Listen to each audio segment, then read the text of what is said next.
and has now become the most common and most successful type of solid organ tissue transplant. Now, looking into the burden of the corneal blindness, what we know in a survey done in India from 2015 to 2019 as corneal blindness being third leading cause of blindness. And India accounts for 20% of the 39 million blind population across the globe, amongst which 1.2 million are corneal blind in India. So here is a depiction of the readiness of country to overcome this corneal blindness. So more the swollen areas show well equipment with the overcoming of the corneal blindness. So we are on a brighter side that India has much more resources to overcome this blindness as compared to Western countries. Another depiction of the types of keratoplasty overall performed in India in a survey done from 2013 to 2014 shows that around 79% still are done is penetrating keratoplasty, amongst which optical and therapeutic, and rest are endothelial keratoplasty and others. Having said that, it was done in 2014 previously, and now even across after 10 years, definitely the trends are changing. From 1980, in which 95% were penetrating keratoplasty performed, and now over the period of time, after the introduction of lamellar keratoplasty in 2006, it has converted much of the indication towards lamellar keratoplasty, mainly due to reduced post-operative astigmatism, increased post-operative structural stability, decreased rehabilitation time, and decreased immunological graft rejection. Coming to the indications for PK can be divided according to the prognosis. Excellent, very good, fair, and poor prognosis. So definitely excellent includes keratoconus and dystrophy patients. Very good prognosis in the pseudophakic, aphakic bullous keratopathy, macular dystrophy patients. Fairer prognosis in PMD, CHED, and mainly microbial keratitis patient, and definitely poor prognosis in more of the inflammatory conditions as seen in Stevens-Johnson's, pemphigoid patients, previous failed graft, and anti-segment dysgenesis patients. So why we are learning this is because even through the indications, the incidence of PK or the forming of the PK is much reduced, especially in the keratoconus after the increased usage of therapeutic contact lenses and additional options like collagen cross-linking and intracorneal ring segments. Mainly the indication for the FECD and pseudophakic and aphakic bullous keratopathy has changed and become the most common indication for lamellar keratoplasty, except in severe corneal scarring patients in which still penetrating keratoplasty is performed. Now, having said that, all over the higher urgency is still performed in keratitis and trauma patient, which is much reduced in keratitis patients still because of the prompt treatment. Now, depending on the techniques, penetrating keratoplasty can be divided into optical, therapeutic, intraoperative DALK to PK conversion, and femtosecond penetrating keratoplasty. So the recent introduction of this one shows a better graft-host junction apposition and post-operative reduced astigmatism as been published by multiple studies. Now, a thorough preoperative examination is very important in penetrating keratoplasty, including thorough anterior segment and posterior segment evaluation, including gonioscopy, keratometry, pachymetry, ASOCT, and UBM performed in opaque corneas in order to see the anterior segment structures. Now, prior to the start of the procedure, we should definitely grade the type of the cornea, whether it is mild, moderate, or high-risk case. High-risk cases included previous failed grafts, increased stromal vascularization, more than 2 quadrants, anterior synechial patient, post-herpetic simplex keratitis patient with poor ocular surface, increased ocular inflammation, pre-existing glaucoma patients, and definitely younger patients. In these, we have to perioperatively be more vigilant in order to have a reduced graft rejection post-operatively. So anesthesia still preferred in penetrating keratoplasty patients is general anesthesia, as we all know. Coming to the steps of the penetrating keratoplasty, what we know is first the recipient cornea is measured for appropriate definition. So appropriate definition, if it is less than 7 mm and more than 9 mm, the discrepancy between the donor and the host can be kept as 1 mm. Anything in between can be 0.5 mm. Now, depending upon the indications as well as in the keratoconus patients, the discrepancy can be kept same, or it can be a little 0.25 more. Rest, as it depends on the type of suturing technique what we do. Here is one of the example of the DALK conversion to penetrating keratoplasty. So firstly, as we know, it was a very healed, scarred, acute hydrops patient. So it was converted into a PK. And initially, first, after taking a 12 o'clock suture, what we do next is the 6 o'clock suture, crisply bisecting the cornea into half, and then later on 3 and 9 o'clock suture to form a central diamond And then accordingly, what we can do is we can start with radial sutures. Like if the 4 o'clock suture is taken first, what we can do is next should be taken as 10 o'clock in order to have more post-operative structural stability. So depending upon the suturing technique, single interrupted, combined, continuous, single continuous and double continuous suturing technique. As we know, single interrupted are more preferred in the therapeutic and younger age groups in order to remove selective suturing post-operatively. Coming to the single continuous suturing technique, what we know is that it is better to manage the astigmatism intraoperatively as well as post-operatively. Now what we need to know is the torque, anti-torque and no-torque type of single continuous suture. In the torque type, what we know is the superficial suture is more oblique, which causes more of the rotational astigmatism as compared to the anti-torque, because in the anti-torque the superficial suture will be radial, which cause lesser astigmatism as compared to other. So definitely it is important to know if we select a single continuous suturing technique, we have multiple benefits, but disadvantage that it can break in between. Now the suture technique definitely has to be the equidistant between the donor and the host. It should be at around 90 to 95% depth. It cannot be superficial because it will lead to internal wound gap. And if it is not equidistant, it will cause overriding of the edges and ultimately astigmatism. Coming to the post-operative care and medications, what we know is definitely RD steroids to be started with, which can be tapered over the period of time, including 3 months each, and can be continued up to 1 year. So, and antibiotics to prevent the secondary bacterial infection. Also, IV methylprednisolone can be included in patients with high-risk cases. Anti-glaucoma medication can be started in already pre-existing cases with vitrectomies or cataract surgeries and ankylosis patient. Now, timolol is the first choice. Prostaglandins are avoided in order to overcome the inflammation. And another point is MIGS. MIGS has now become one of the major component to include in order to have a regularized post-operative intraocular pressure, especially in the keratoprosthesis patient. Cycloplegics to relieve the pain and ciliary spasm, as we all know. Coming to post-operative suture removal is very important. Earlier suture removal can be performed in younger age group as the wound healing is faster.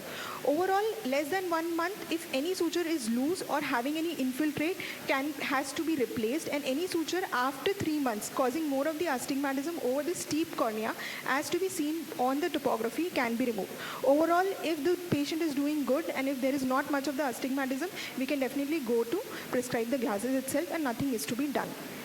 Visual outcome overall in penetrating keratoplasty, what we have seen is around 50% of good visual outcome with 618 to 612 of the vision in multiple studies. And other complications like graft rejection is very important. Its incidence is around 21% and 7% leading to graft failure. Its management, as we know, topical and systemic steroids remains the gold standard, and cytotoxic agents like azathioprine and cyclosporin can be included in high-risk patients. Now, newer immunomodulators like tacrolimus and rapamycin has been included because it shows more potency as compared to cyclosporin. Now, in the post-operative period, what other 2 points which are very important to look into is the vascularization and graft clarity. The vascularization, if present whether it is present at graft-host junction or at the periphery or including up to the center, is graded accordingly, and then we can titrate the topical or oral steroids.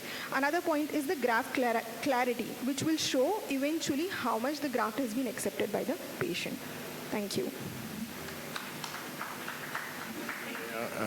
For nice covering of this PK as a whole. If you have any question to Neha, Neha is ready to answer. By this time, I must be ready. Switch over. Any question?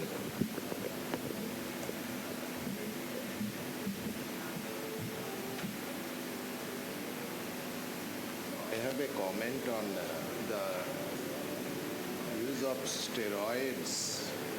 So you see 4, 3, 2, 1 for 3 months, 3 months, Yes. 3 months, 3 months. Yes. Then what will you do? So generally we can stop after 1 year. What we follow You is... stop steroids. Yes, after 1 year we can give, sir. And after 1 year, if not in the very continuous dosing, but in a titrated dose, depending upon the post-operative outcome basically. Rajesh, I have a question to you. So when do you stop steroid in case of PK? Do you stop or do you not stop? Once a day, I ask the patient to keep putting it for forever. So normally this strong steroid is up to 1 year. So what I follow, most of the corneal surgeon follow, even for lamellar keratoplasty also. PK is, all layers are there. So you switch to softer steroids, so maybe FML first, and then loteprednol later on, depending upon how the graft clarity and anterior chamber. Normally FML is good enough. Loteprednol you can shift, but loteprednol is less potent than in PK. But lamellar keratoplasty, we straight away go to loteprednol. That is the thing we usually follow. So it is not that you can stop steroid. We always say to the patient that it will go for life. Once in a day, softer steroid, and it will go till death. No, even the lamellar keratoplasty initial concept was you can stop after 5 years, but we have seen rejection after 7 years, 10 years. So we say that it goes for life. Yes, sir. Once in a day, loteprednol is good enough. Definitely, sir. Just up to 1 year. Cycloimmune is not that. Cyclosporin 2%, yes, in some of the cases. Sometimes it is available, sometimes it is not. But high risk cases you could consider for, like you are doing graft, only eye, maybe for 4 times, 5 times. The keratoprosthesis is one way is the answer, but other way you can still try PK, but those cases oral cyclosporin may have role, but then you have to titrate with the blood level and yes. Can I say something? The 2% cyclosporin, we have done a study which was published in archives long back. 2% cyclosporin given 4 times a day in grafts. And there were 2 groups. In one we gave 2% cyclosporin QID, in other we did not, and the rest of the standard treatment was given in both. We found out that the risk of rejection in the 2 groups was similar. So as far as rejection risk is concerned, it was same. Only thing is that patients who are on topical cyclosporin, we found out that the resolution of rejection by use of steroid, etc., was faster wherein the cyclosporin was being used. So less inflammatory reaction. That people are using, a lot of people in pediatric keratoplasty penetrating using tacrolimus. Not in the eye, but they are putting over the lid margin. Because in kids you cannot apply because it is highly irritant. So it is advisable to put the tacrolimus ointment in close, just it will go inside, and because these patients are strong steroid responder. So they prefer tacrolimus ointment twice daily or thrice daily. And Ramappa has, the Muralidhar Ramappa has a huge series on that. He has presented that tacrolimus is well tolerated by this pediatric group. So you can use in adult also that way. In fact, in therapeutic PK, where you cannot add steroids in the early phase, there you can give 2% cyclosporin or tacrolimus so that your inflammation will be much, much less. That is the point. So next, thank you. Yes, sir. Neha, you just... Yes, sir. The only thing is 2% cyclosporin is not commercially available. Commercially, no. Sometimes Orolab, now it is available again. 2%, yes. Now it is available. It was not available during the COVID period for maybe 1 year or 2 years. Again, it is available. They do not sell in the market. That's why it is not available to the patient. But if you are an institution, if you order, they will supply it. So otherwise, the injection is available. Then the making preparation is also, it is ready-made, so it is very easy for the patient. So it is not expensive also. So thank you. In all cases that we can start with immunomodulators, or only in the selective high risk Only in the cases? selective. Only in the selective cases. And therapeutic PK in some of the cases you probably need it. Yes, sir. Inflammatory conditions. Yes. Thank you. You can sit here. So I'll be talking on DMEC, true component lamellar keratoplasty. So I do not have any financial interest to disclose. So if you compare DSEC, it is 80 to 120 micron more. So it is not anatomically perfect, also not visually. So compared to DMEC, it is perfectly anatomical. So it is 14 micron versus 14 micron, and it is higher chances of getting 20/20 or better vision. So this is the same patient, 2 eyes, 1 eye dissect done long time back, the left hand side and the right eye side. It is also post-op 7 years. So both patient happy, but she always asked me, what has happened, why you have not done this same surgery in my right eye? That was the question. So that time we didn't know how to go about it. So DMEC, if you see the Western data, US data, the last 6 years data, the DMEC is almost touching DSEC. Probably this year data, it will be coming in April, so it will cross DSEC mark. So DMEC is naturally popular in US because they get everything prepared tissue. Likewise, in 2011, there was a shift from PK to DSEC. Same shift will happening this year. Probably we'll get the report next month. And India, probably 100 plus surgeons are doing EK on a regular basis. Last 21-22 data I have, it is from Eye Bank Association of India, and it is around 2,700. DMEC is around 500. So it is only 18% or 19% of all EK is DMEC.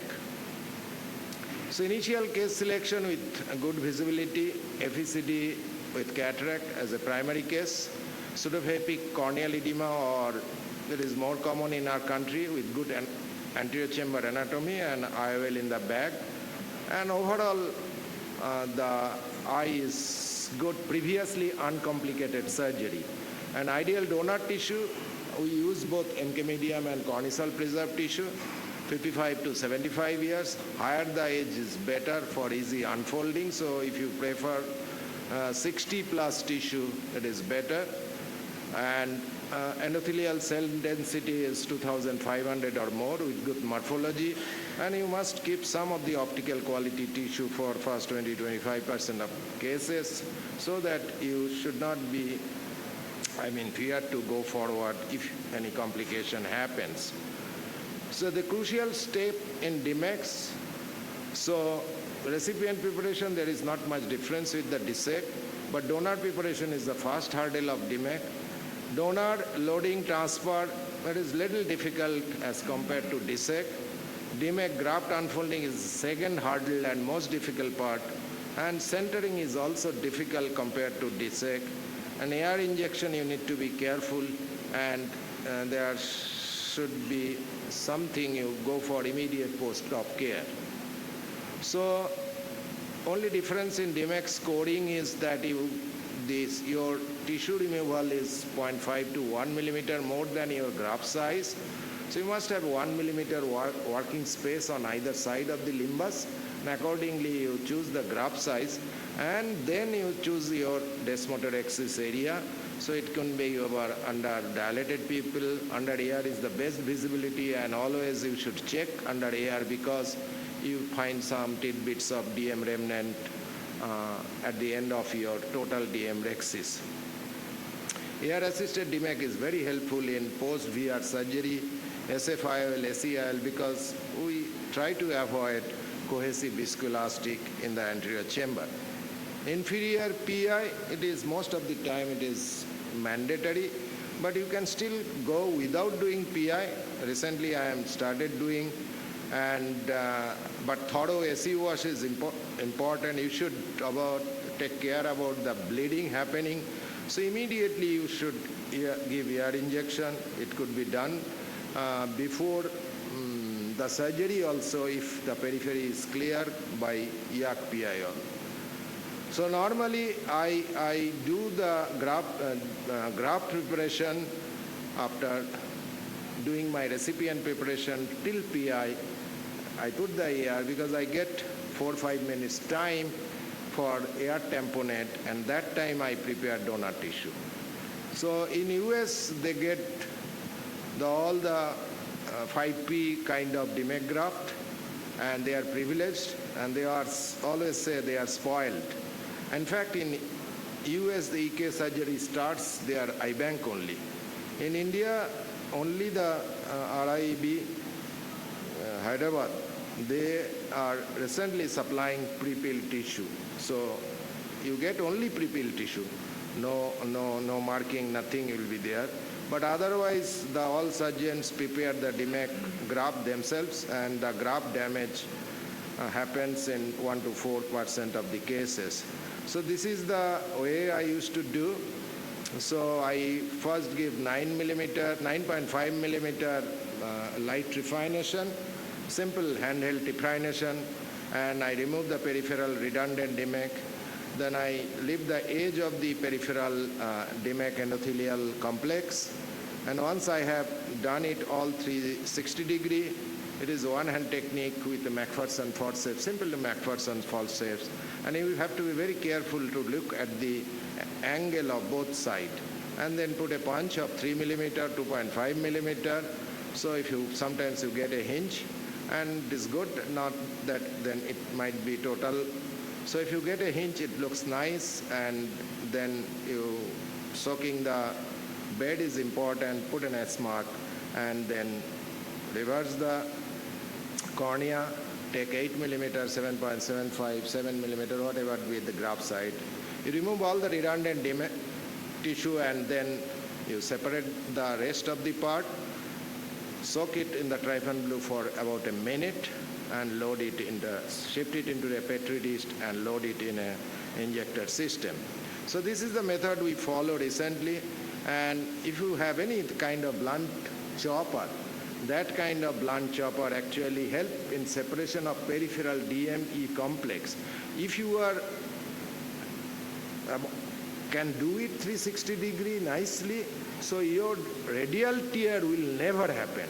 So you must be very careful when there is a resistance, but that is a very important step. Anything, at Sinsky hook can do it, but it is blunt, so blunt chopper is the best instrument here. Sometimes even that you may find a small peripheral tear. You can see at about 2 o'clock position, you convert the tear into a Nike sign or tick sign, and then you do the procedure so that radial tear will not extend up to the center.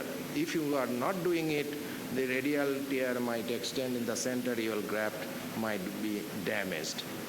So donor transfer and insertion, I always say that any kind of injector system is good. It is in your hand, what is good, you choose that, but all are almost same, but main thing that ease of unfolding and less cell loss is our ultimate goal. So this is a very beautiful YouTube videos are there. You could choose that. This is the configuration of DMEC scroll. Inside the anterior chamber, I looked it differently. I always check the tease the tissue to see how the graft will be behaving in the anterior chamber. Accordingly, I clear myself that how I go about it, like that right corner, very tight scroll, and right lower, there is no scroll, so flat DM. It depends on age and other elements also, elasticity of the DM also. Check the air bubble before you are injecting it, otherwise the graft might bump, extrude out, and immediately you remove that air before opening it, so your graft will open very nicely. So check the air bubble in the syringe or in the injector system. So release fluid, this is also important, as while injecting, you just release fluid from the left right port or main port. Again you check it, and you protect the main port. Protect the main port. Most of the people, they put a suture in the main port. I normally do not do. It is my habit, but it is always advisable to put a suture in the med port. Otherwise, during manipulation from outside, the graft may come out. So perfect scroll is your V is open up. So it is like this. And unfolding, you can do it by simple releasing of fluid. Like you just release fluid. You just support the graft at the center, release fluid from both the sides. No need of trapping.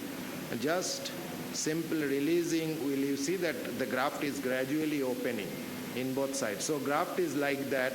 It is open like this. Only you need to center this. Then you put the ear. Then if the graft is like this, then you have to pin down the one end and then shift the graft towards the limbus of the opposite side. See the S sign, it is visible.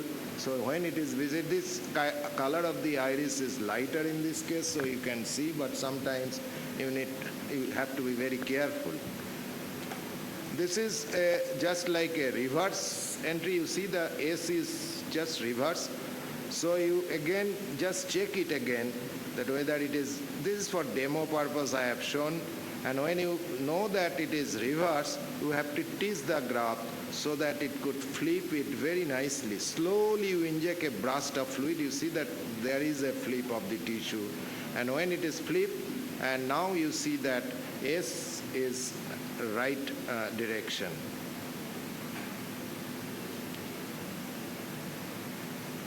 So tight scroll is sometimes, I said, is very difficult. This is a 27 years old tissue, very difficult. But I push it very hard so that it opened little bit. Once it opened, it always open like this, open like this. So it opens, then you fix or pin one side, and gradually you have to tap more here. But believe me, there are more cell loss in this maneuver when you are tapping more, because it is a very tight scroll. So ultimately your purpose that you are taking a very good tissue, young tissue, but your cell loss will be higher in this case.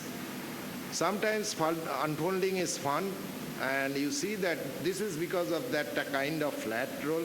So you have a 50-50 chance of opening it rightly. So you just put it in, the graft is like that. So it might be 50% you are right, in a right direction, so you check. You can use the light pipe, also check the S or F. And you see that in this, it is visible. You need not, and once it is visible, you inject here. While injecting, it is very much important to go right at the middle of the pupillary area, and AC depth should be optimum, neither too deep, neither too shallow. If it is too shallow, you might hit the iris, there is bleeding. I have had several experience, and during life surgery also I had a same experience. Then your surgery gets spoiled, so you have to be optimum. If you make it deeper, then again it will scroll like that. Again you will have to flat it, and you need to do it more. So optimum is the right word. So when we see after the surgery, we see the patient after 1 to 2 hours, and when we see under slit lamp, this is the fluid level just above the PI, we are happy. But when it is not covered, like this case, it is like total, then we need to burp little air. I always use air, never used gas, except in 1 or 2 circumstances where I use C3F8. So you use air and little burping, you will get the fluid level. And when it is after 4 to 6 hours, you discharge the patient and counsel about the positioning and review on day 2 or day 3. I don't call the patient on day 1 because it is not because we are discharging patient in the evening. Day 1 doesn't mean anything. So day 2 or day 3 is the right time where you can see actually detachment, because at that time air bubble level is much lower, so you can see actual detachment. And so in summary, India, we need to do a lot of EK in any form. Cataract surgery CSR has increased, and in 22-23 we have done 8.4 million cataract surgery in India. So if we take a lower side of the figure, so every year we are adding 12,000 to 15,000. EK patient, new EK patient. There are fair number of Fuchs dystrophy, especially in West Bengal. We see a lot of Fuchs cases, and it is at the level of 40% of our whole EK series. In other part of India, it is only 15%. And our part, it is almost same, 40%, and miscellaneous is 20%. That is a big chunk we see. And surgical and visual outcome of DMAC, of course, it is bad, like it is a cataract surgery outcome. As a cornea surgeon, we need to go with this type of true component surgery. And thank you very much for your patience sharing. Rajesh, you can. Oh, Hemant. Acha, you are there. Sattamurthy, you are.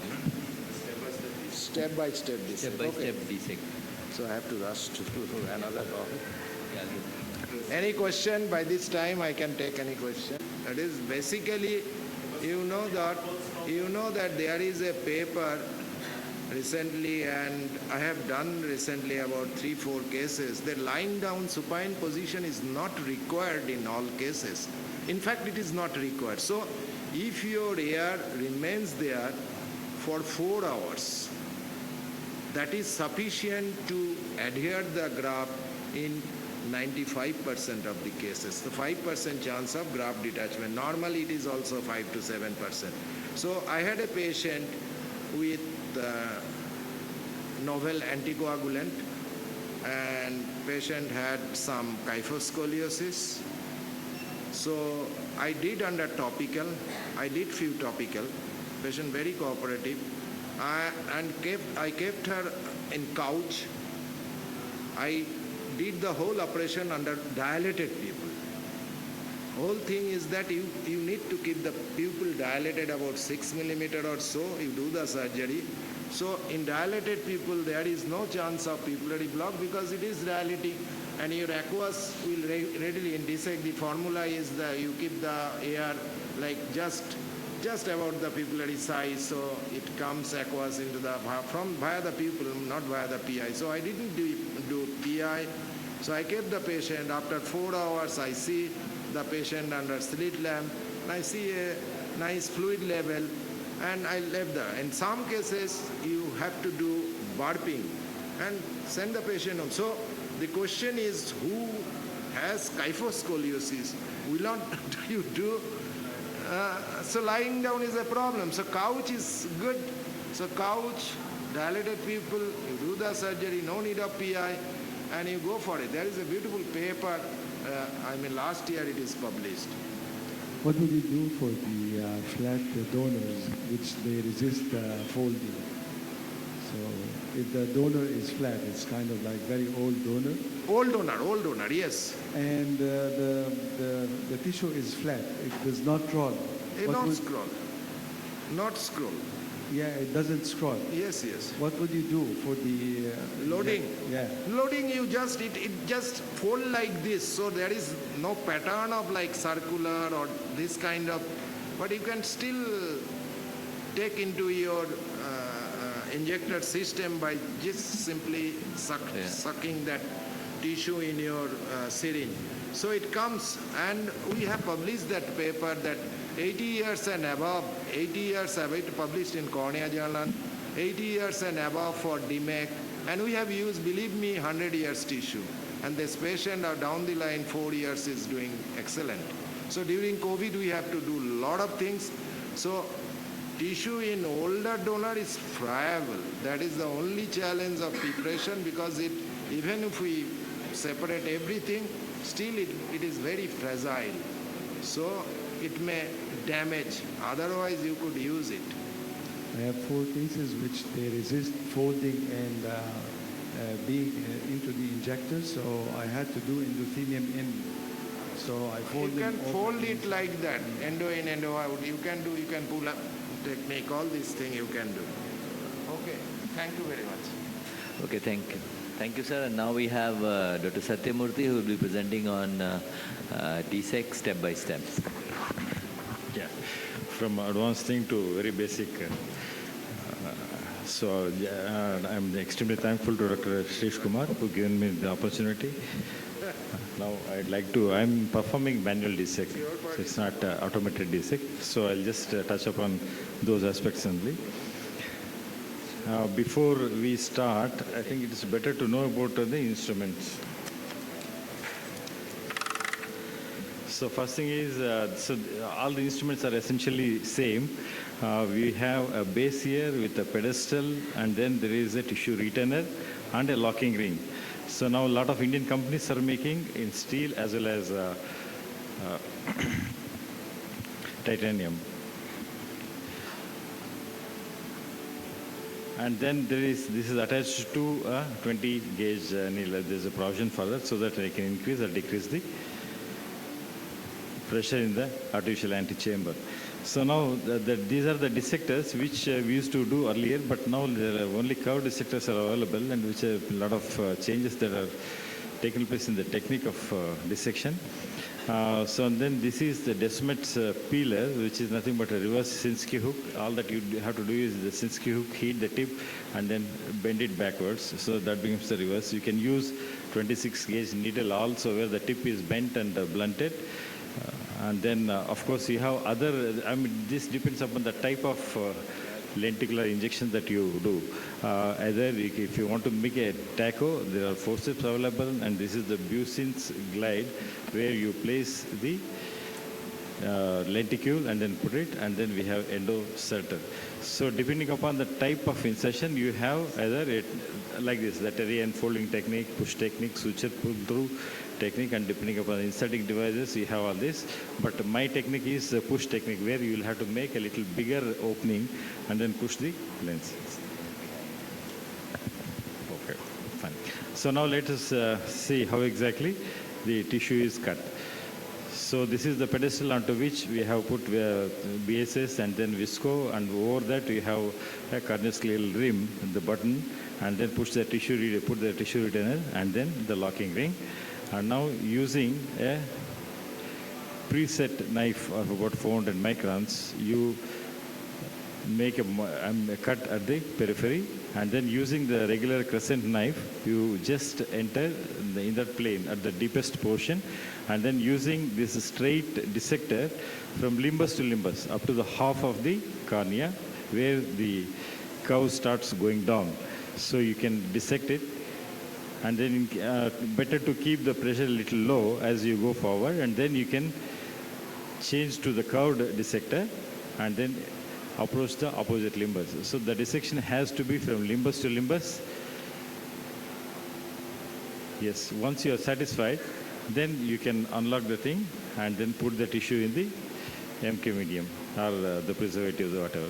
So this is a case of, this is a little older video, pseudophakic bullous kertopathy, where just making an incision at the limbus with this particular BP blade, and now using keratome, which is 2.8, and then make two opposite, say exactly at 180 degrees, and then make a side port. You are not using, this is BSS, that is, you are not using any viscoelastic here, and this is 5.2 mm keratome. Here the 26 gauge needle is bent at the tip, like how we do for cataract surgery, and then it is blunted tip. See, this is what I used to do earlier. So now I use reverse Sinskey hook. Same thing, better to have two. Suppose if you end up with a small, very thin lenticule, like ultra thin dissect, then you need to push that. Okay, now make a mark with a blunt trephine over the epithelium, which acts like a guideline, and then with the irrigation on one side, and then using the same Desmet's membrane peeler, you just coat the Desmet's membrane and peel it 180 degrees like this. No, but it's easier with the reverse Sinskey hook rather than with the needle. And then the 180 degrees on the other side. And now you see the edge, and using either your Rexis forceps or McPherson forceps, you remove the Desmet's. And then this is what I used to take pre-placed sutures earlier, but now I don't. Nowadays I don't do this, not required. At the end, we can, without losing the air, we can place the suture. So once it is done, So now you have two pre-placed switches, one on either side.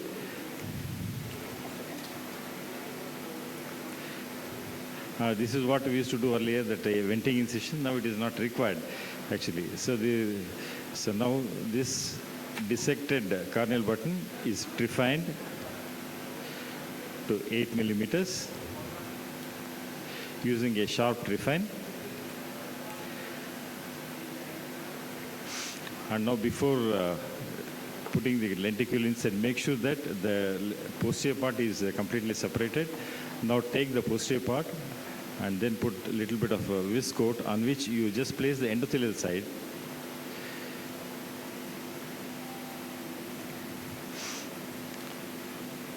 And then using the blunt needle, which I use for decimal stripping, just push it in and then put air underneath the lenticle so that lenticle goes out. So the air tamponade is there. Leave it like that for about 10 minutes. And then after that, like sir said, you reduce the volume of air in the entry chamber till you see the lower margin. And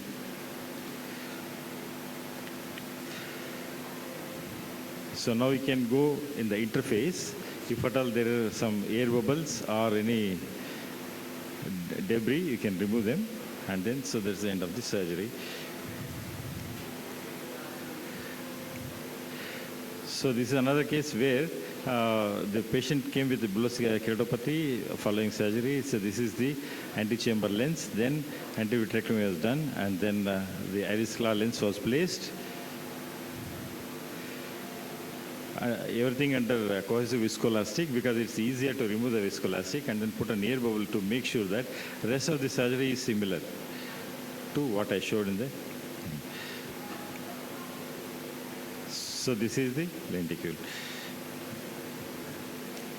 And this is a case of Fuchs bullous keratopathy. After cataract surgery, the same thing is done, where it's easier to peel off the diseased decimates and then place the lenticle like how I showed using the push technique. And so that's it. So post-op follow-up is like topical steroids as we do for PK. And then so this is the end results. Thank you very much. Thank you for your patient listening. Thanks a lot, Dr. Satyamurthy, and thank him for accepting this topic in the last minute. It's supposed to be presented by Dr. Rashayas. It's a nice technique. Dr. Rajesh, which technique are you using? Any question to the presenter? Okay, so No, now this is like when everyone is doing FECO, it's like presenting SSES, isn't it? Yeah. So DMEC is definitely. No, like ultra thin DSEC, of course, gives almost equal similar results. So the BCV is also almost 66 parts. Particularly in some challenging situations, obviously which I'll be presenting. Okay. Ultra-thin DSEC is more doable and has good results, requires much lesser manipulation than DMEC in these challenging situations. Yeah. But yeah, in routine cases, yes, DMEC definitely has very good clarity and better clarity than DSEC. So now let us move on to the next topic, DSEC difficulties and management by Dr. Rajesh Sinha. Rajesh Sinha is a professor at the RP Center. He is an excellent cornea surgeon, cornea refractive surgeon. It's over to you, Dr. Rajesh. Thanks, Dr. Suresh, for having me in this wonderful and interesting course. I'll be talking about the ultra-thin DSEC in challenging situations. Well, we all know that these days in routine cases, when clear corneas, in good cases, DMEC is the standard of care, and that provides a very good result. But ultra-thin DSEC also has shown to provide nearly comparable results as DMEC. And that too particularly in challenging situations wherein the visibility is not very good, or you require a lot of manipulation, and other situations, it is better to do an ultra-thin DSEK wherein you would require lesser manipulation and can provide reasonably good results. So something like this, a case of a failed therapeutic graft, twice failed graft. You can see here there's one margin here, patient was referred. So we thought that since the patient has been twice failed and PK, and once therapeutic was done, and then patient had graft infection, etc. So all these problems were there. So we thought we will do a ultra-thin DSEK in this. And what is important in these cases is that if the desmase is not that much scarred, then there's no need to score the desmase membrane, because if you are scoring the desmase membrane, then the risk of graft host junction dislodgement, I won't say dislodgement, rather separation in the posterior side, on the posterior side is very high. So in such cases we should avoid. And in case we are doing, then we should do it within the graft so that we don't reach the graft host junction. And sometimes you have a scarred desmase in these cases. In such cases you have to do it. Then again you do it and move your reverse Sinski within the graft so that you don't reach the graft host junction. And even if with that you can separate the desmase, scarred desmase till the graft host junction, but the movement of the reverse Sinski should be within the graft. It should not reach the graft host junction. And there are various challenges in post-PK. One is, of course, the size of lenticule. That is important. I'll come to that. Desmase scoring, as I said. If sometimes you have an eccentric post-therapeutic graft, you have very high stromal thickness, visibility is poor, you can have associated anterior segment pathologies, failed therapeutic grafts with aphakia, etc. Now, what happens that in a failed PK, the posterior margin, as you can see here in OCT, is somewhat more posterior than the host side. So your graft size should be lesser than if you are doing an ultra-thin DSEK. If you are doing a DMEC, it can still cover up for this and get attached. But if you are doing an ultra-thin DSEK, it should be within this graft host junction. So that is important. As I said, there are studies which have shown reasonably good results with ultra-thin DSEK in failed PK. Another scenario is buphthalmos. Now, in buphthalmos, you are not able to see anything.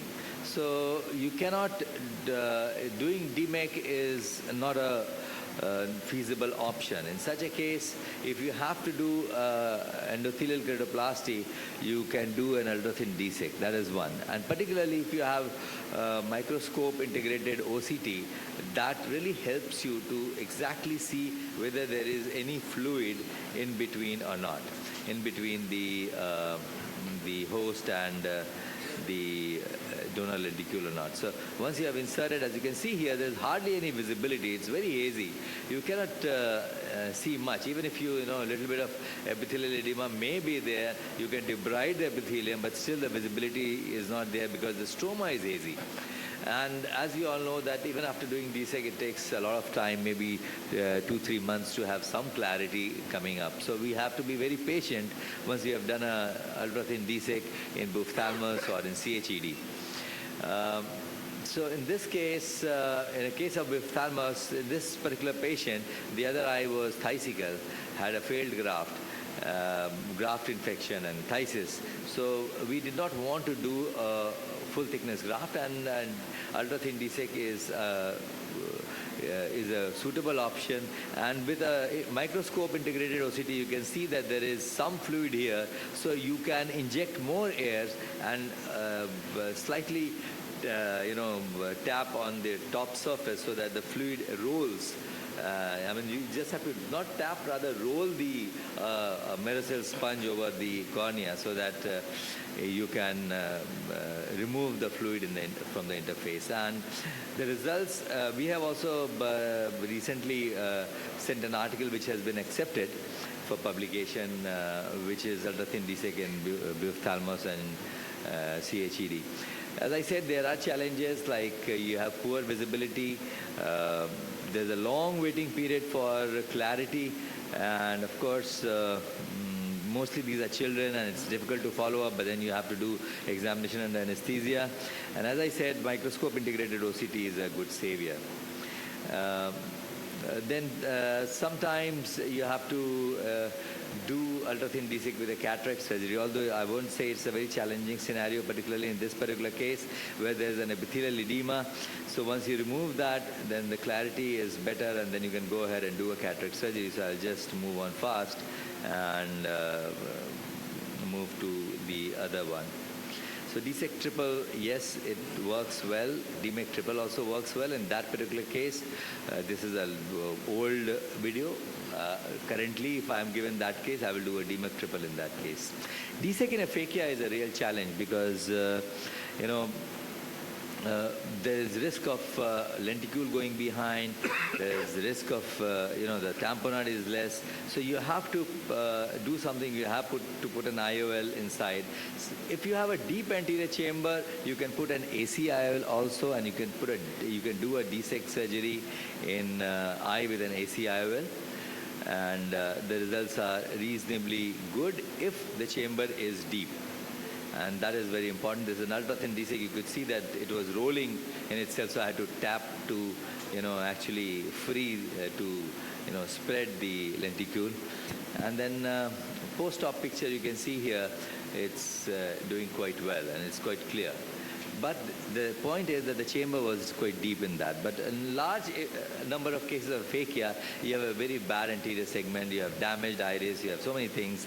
And in that case, it's better to do a posterior chamber IOL. You can fix it with a suture, you can fix it intrascleral, you can do intrascleral haptic fixation.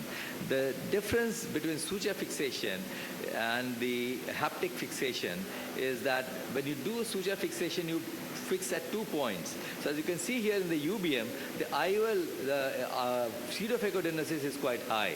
It is rubbing the iris and the pseudophacogenesis, the IOL is not that stable. While if you do an intrascleral haptic fixation, wherein you fix a segment of haptic, the IOL is quite stable, and with the movement of eyeball, it doesn't move much, and that has a big advantage. So if there is a case wherein there is aphakia, then it's better to do intrascleral haptic fixation of IOL. So this is the lenticule that I'm preparing. This is a case wherein it was not an aphakia, but it was pseudophakia, AC IOL that was tilted and touching the anterior chamber. So the sclera is marked at 1.5 and 3 millimeter positions. The flap is created. The section is done beyond the 2 incisions to create a pocket into which the haptic can be tucked in. The epithelium is being removed, and then the AC maintainer is put, and then the Desmay scoring is done. The incision is enlarged, and then the AC IOL that was tilted is being taken out, and then this is a multi-piece IOL which is being introduced. And then the haptic is exteriorized on both sides. It is tucked into the groove, and once it is tucked in, you put fibrin glue, it is attached, and then you introduce the donor lenticule and put air for tamponade, and it works quite well.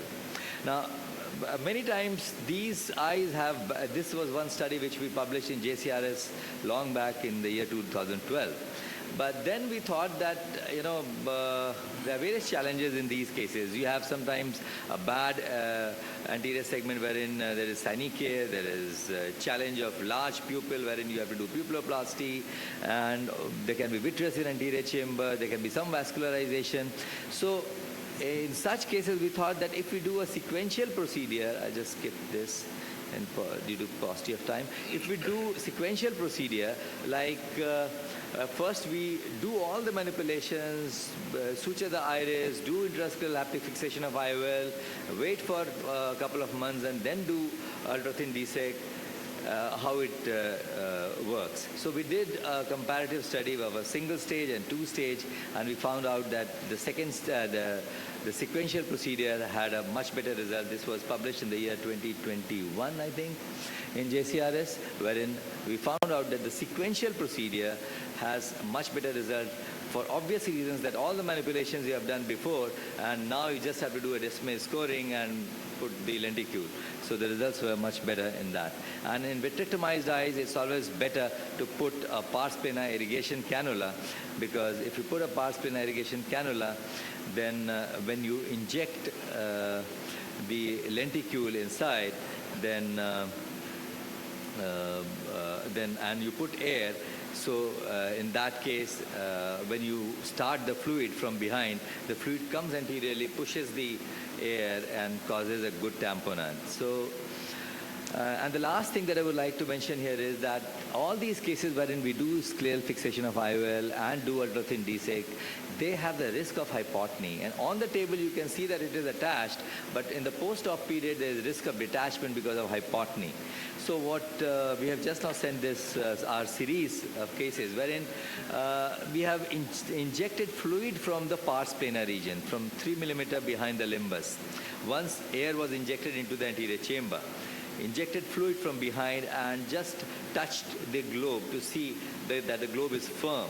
And what it does, that it pushes fluid into the vitreous chamber, pushes the air. The air has a tendency to go behind. Even if you have done an SF-IOL, the air has a tendency, because the iris is a little floppy, so the air has a tendency to go behind. So if you inject fluid behind, it pushes air anteriorly, creates a good tamponade, the chamber, the globe is firm, and the post-op period, the lenticule is well attached. In all the cases, the 13 cases that we are reporting, we have done more than that, but we have follow-up of 13 cases. In all the cases, we did not require a rebubbling. So that is something which we have just now sent for publication. So thank you very much for your patient listening. And any point you would like to add, Shirish? You have loads of experience. Well, thanks a lot, Dr. Rajesh. It was a nice presentation. You at the institute, you do DMEC, you do DSEC, ultra-thin DSEC. So, and that will cause a detachment in DMEC. So there I would prefer ultra-thin DSEC. If there is an aphakia wherein I have to do a SF-IOL, and then there I would like to do an ultra-thin DSEC. If there is the cornea is not clear, it is very hazy, then in that case I would like to do an ultra-thin DSEC. Otherwise, if the cornea is reasonably clear, wherein I can clear it reasonably by debriding the epithelium and by removing the desmes, then in that case I would prefer to do a DMEC, particularly when I have a nice posterior chamber IOL placed in position without any anterior segment pathology like iris damage or synechiae, etc. And you are doing automated DSEC, ultra-thin? We are doing automated ultra-thin DSEC. So most of the time we measure the thickness of the donor lenticule. Accordingly, we take the microkeratome head. And the aim is to have a lenticule thickness of close to 70-75 microns. Any questions? So next we have DALC by Dr. Sirish. He will be presenting to us the surgical techniques of DALC.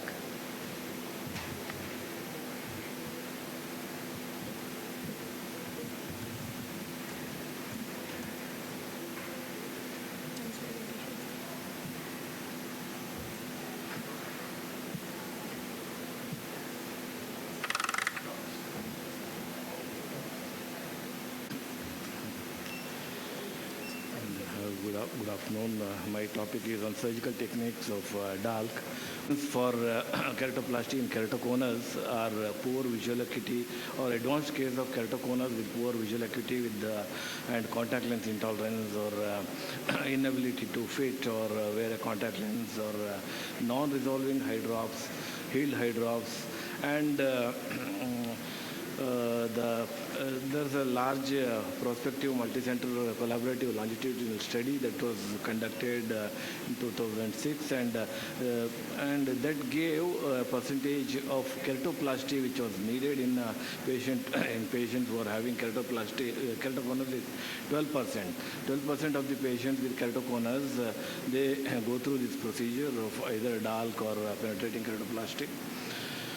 And any scarring due to advanced keratoconus itself, you can have scarring because of the Bowman scarring, apical scarring, or it could be because of healed hydrops, central or paracentral healed hydrops, or scarring due to CXL, central dense haze in the center can affect the vision, can be a candidate for DALK, or scarring due to other reasons, like if a complication like healed or aborted melt in the center. These are some of the indications for DALK or keratoplasty in keratoconus.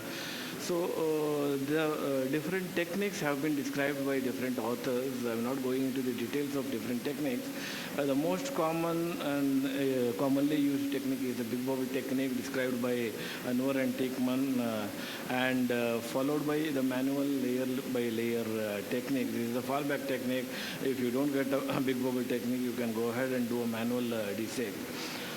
So a detailed preoperative assessment is important. You assess the patient on the slit lamp and grade the keratoconus, what is the kind of scarring the patient has, what is the depth of scarring.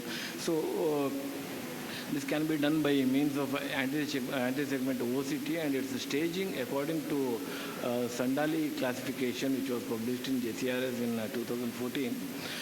May provide useful information for the surgical planning of DALK in terms of both the timing of the surgery and the technique employed. So he has graded keratoconus into 5 stages.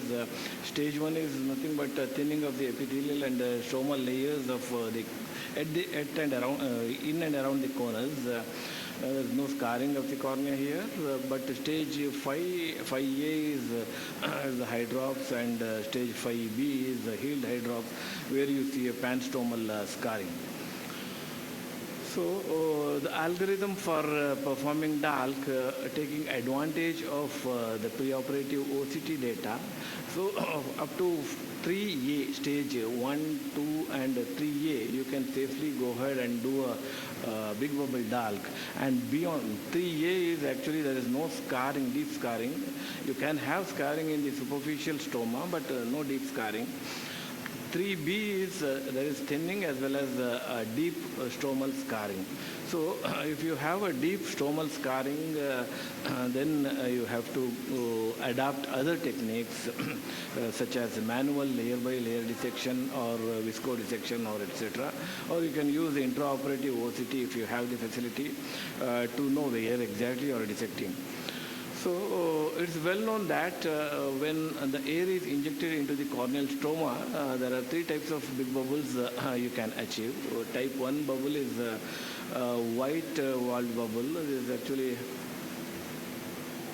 a thick walled bubble, and it's a white margin bubble, and it's a very safe bubble to have. Most often you can continue with the DALK. The chances of perforation is very less with this kind of big bubble.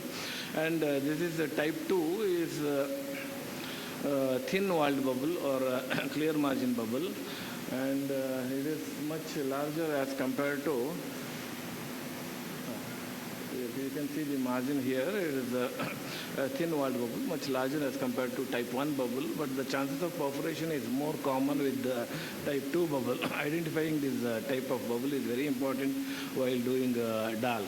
So why it is more like prone to develop perforation is the wall of the roof, floor of the bubble is formed only by the Descemet's membrane, whereas in type 1 bubble, the floor is formed by Duval's layer as well as the Descemet's membrane. So that has a thickness of around 30 microns. And type 3 bubble is a mixture of both type 1 and type 2 bubble. And I'm just demonstrating type 1 bubble. So, in cases of clear cornea, if there is hardly any scar on the cornea, you can expect a type 1 big bubble. And it's safe. In almost 80% of the cases, you can get a type 1 bubble. I'm just going to show a few case examples. It's a case wherein there is a progressive dimness of vision, and it's an advanced case of keratoconus. This is the quadrant map, pentacam map, and the thickness is just 271. This is a clear-cut case for DALK, and I usually do a big bubble DALK in these cases. And once the big bubble is achieved, I do a superficial lamellar keratectomy to debulk the cornea, and then deroof the bubble by 11 number blade, and inject visco into the brave slash, and just to keep the desmoids away from all the manipulations. Then with the help of non-toothed forceps,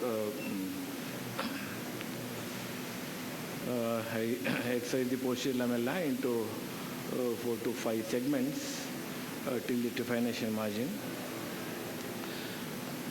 There's a blunt-tipped Vanna scissor, and now prepare the donor. Once the donor is prepared, you place it on the post bed and suture it. I prefer interrupted sutures, and I usually put 16 sutures if the size of the graft is 8 millimeters or more, and less than that I usually put 12 sutures. This is another case of advanced keratoconus. The patient has a anterior stromal opacity. It is not extending up to the posterior stroma, and in this kind of cases you can expect type 1 big bubble, not type 2 big bubble.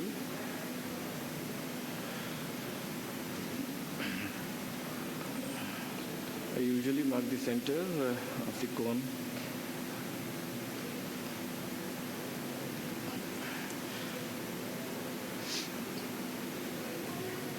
And you could easily get a big bubble in this case.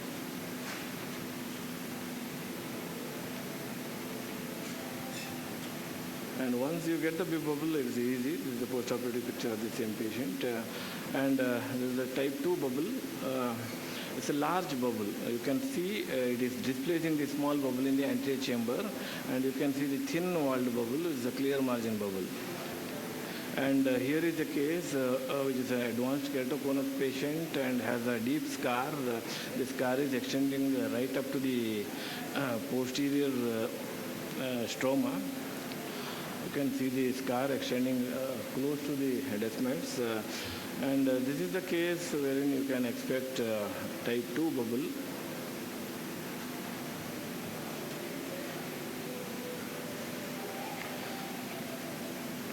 So it has not happened with the first injection.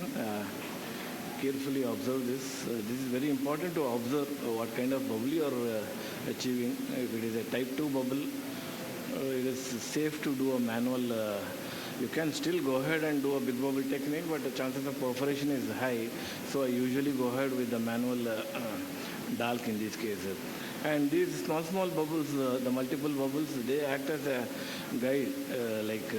We can just stop short of our dissection just above these bubbles, multiple bubbles. So that means you are slightly above the desmoids. And this is a case of healed hydrops. It's slightly paracentral. It's not exactly in the pupillary area. You can see the AIOC picture of this particular patient. And we went ahead with the DALK in these cases. If the scar is not exactly in the visual axis, you can go ahead and do a DALK.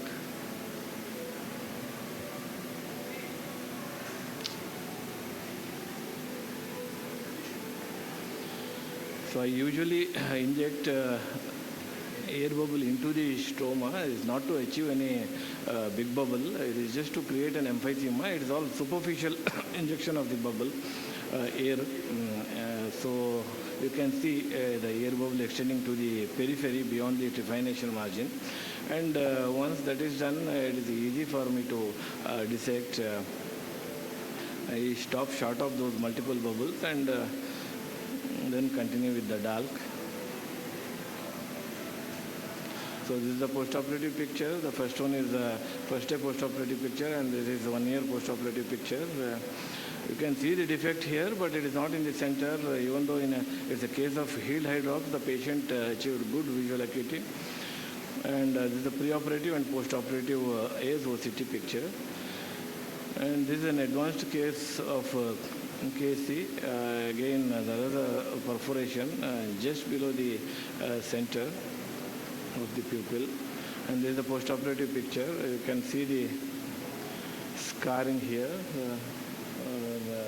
This is the scar which is slightly away from the visual axis, and the patient can achieve 6/6 in these cases with the astigmatic correction.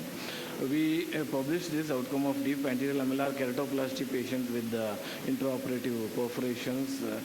We included 6 cases of healed eye drops also in this, and the outcome is good.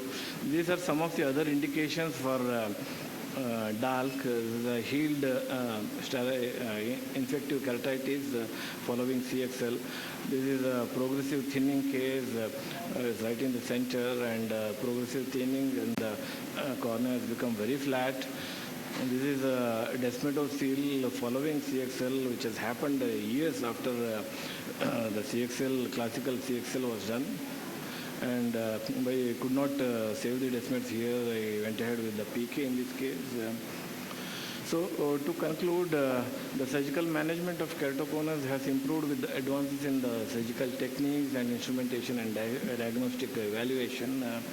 DALK procedures should be considered prior to penetrating keratoplasty as it helps preserve the healthy endothelium. So it's safe and effective in most of the cases, and the results are excellent. Even with the manual DALK, you can achieve 6 parts. Thank you very much.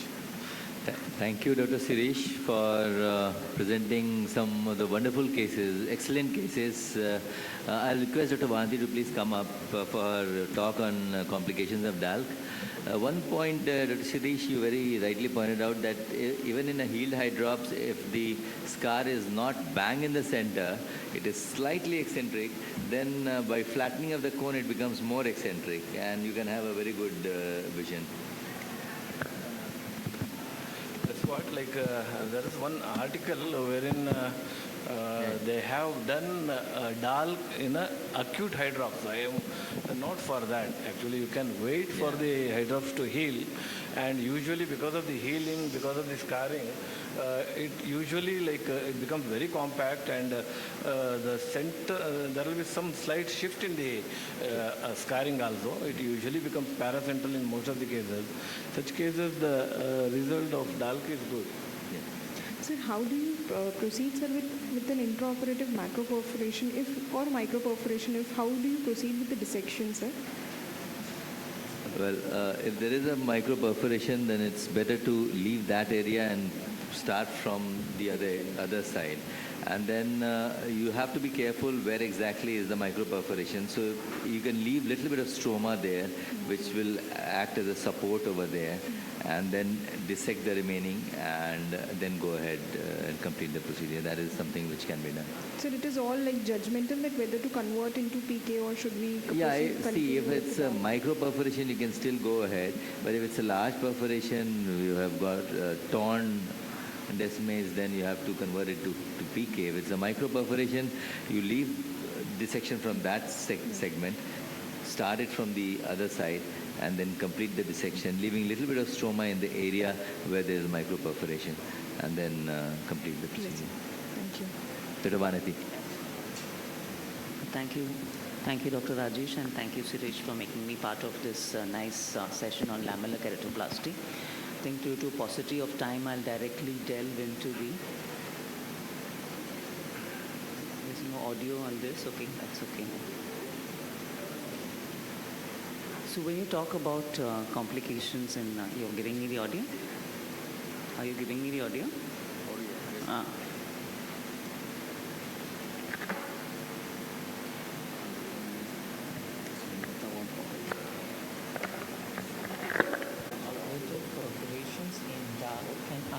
during wave. So I'll just run you through a video of complications just to make it less boring and make it less didactic. So just look at the surgical complications you can have during DAL surgery. So these are the various scenarios where you can have a DAL complication. You can run the background, please. Keratoconus with intraoperative OCT imaging the cleavage plane. The descent volume nahi aa raha hai bhaiya. Achieved in a case of keratoconus with intraoperative OCT imaging the cleavage plane, the Descemet's membrane rising back to the posterior stroma following the brave slash. Quadrantic removal of the stroma needs to be done with meticulous care to avoid inadvertent injury to the underlying Descemet's membrane and endothelium. Some find initial anterior stromal layer removal before air injection to aid in better achievement of the big bubble, enabling a better depth assessment for the needle tip positioning. Placing a bolus of OVD over the prior marked site of stromal slash has been advocated to avoid in Descemet's membrane perforation and help in controlled egress of air.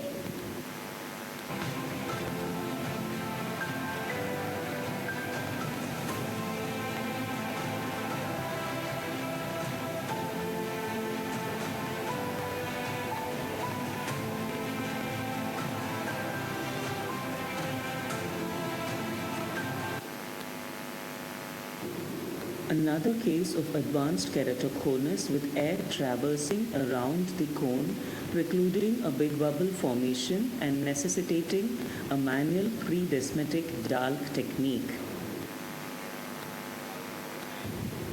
The stromal haze, due to the corneal emphysema, interferes with accurate depth assessment, which the surgeon needs to be aware of.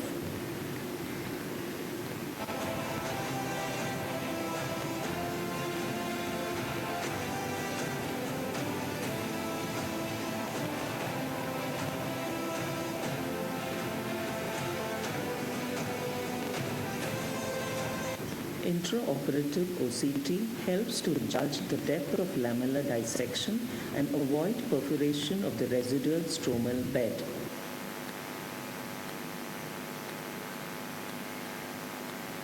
Spongy appearance of corneal emphysema obtained during attempt to achieve big bubble stromal dissection, as in this case, points to a superficial needle positioning. Manual pre-descemetic DALK technique works best in this scenario, avoiding further repeated air injection attempts.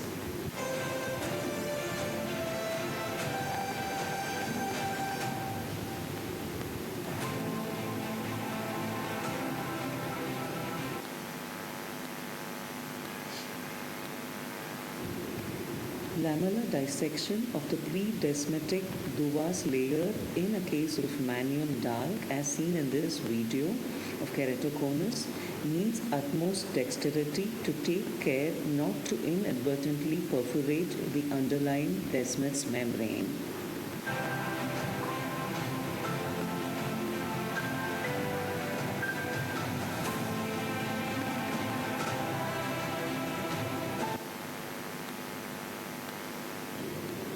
A case of macular corneal dystrophy with air-aided stromal lamellar dissection being performed under supervision by our fellow.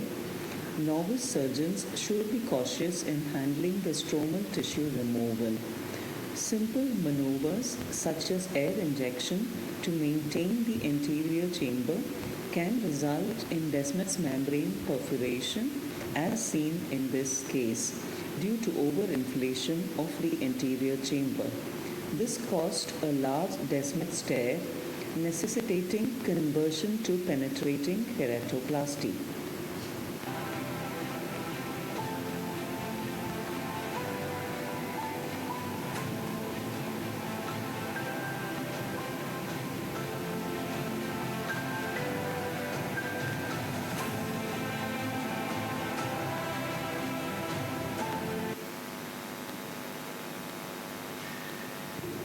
Another common step in which perforation is encountered is during the trimming of the posterior stromal ledge at the trephination margin, which leads to a peripheral Descemet's membrane tear.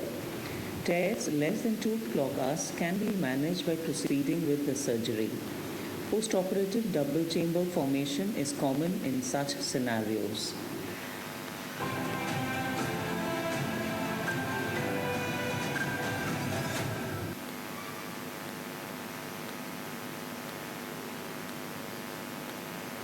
Lamellar dissection close to the peripheral ledge of trephination is a common danger zone for perforation as seen in this case. Small peripheral ledges can be ignored as they do not adversely affect the visual outcome.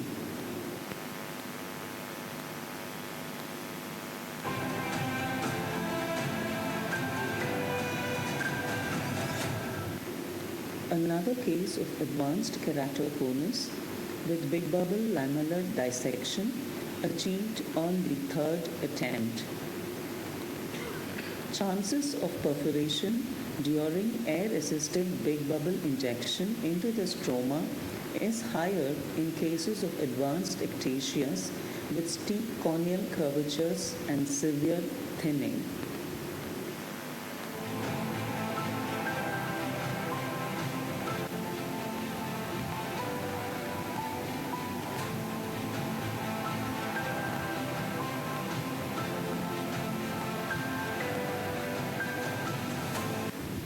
Another type 2 bubble in descemetic dull surgery for keratoconus. Note the unwarranted repeated mix made in attempting to slash the stromal roof of the big bubble, which has resulted in a central perforation of the Descemet's membrane. AIOCT image shows the full thickness incision in the central cornea. Quadrantic removal of stromal tissue is not feasible in this scenario, and careful manual lamellar dissection completes the Dalk surgery.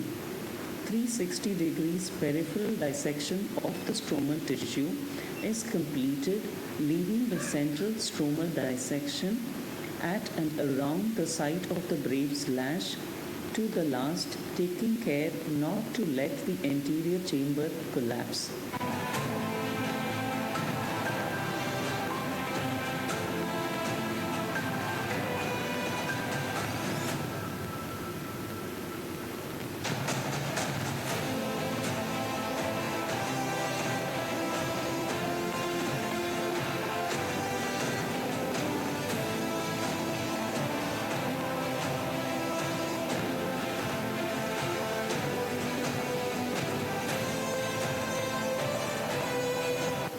Postoperative pictures on day 1 showing a well-formed anterior chamber, but the central posterior scar does compromise the visual outcome in such cases.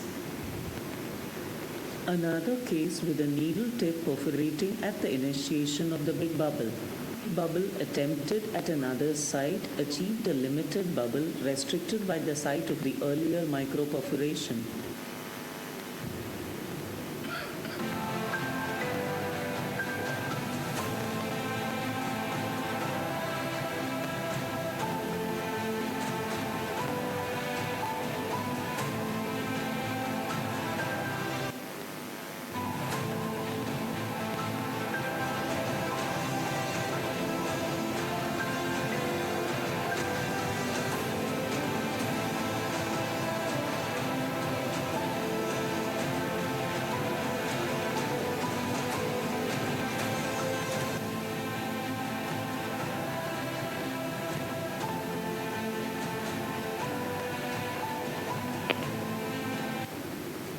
Quadrantic removal of the stroma is continued, but peripheral dissection is difficult due to the incomplete big bubble, with another peripheral perforation occurring during the stromal separation.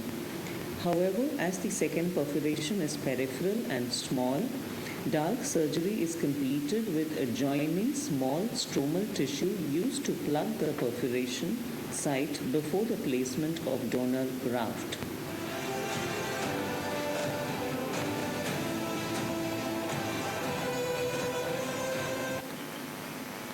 We hope that this short compilation of DALC intrasurgical scenario. I think I'll stop here because we are exceeding. Thank you for the opportunity. Thank you, Dr. Vanati. The cases were mind-blowing, I must say that, and some very interesting cases shown. Thanks for a wonderful presentation. Dr. Sirish, any comment on that? Nice videos, nice cases you have shown. And have you compared your outcomes with IOCT and without IOCT? Is there I a think study when which we you all have done? started learning DALC, we didn't have the access to IOCT.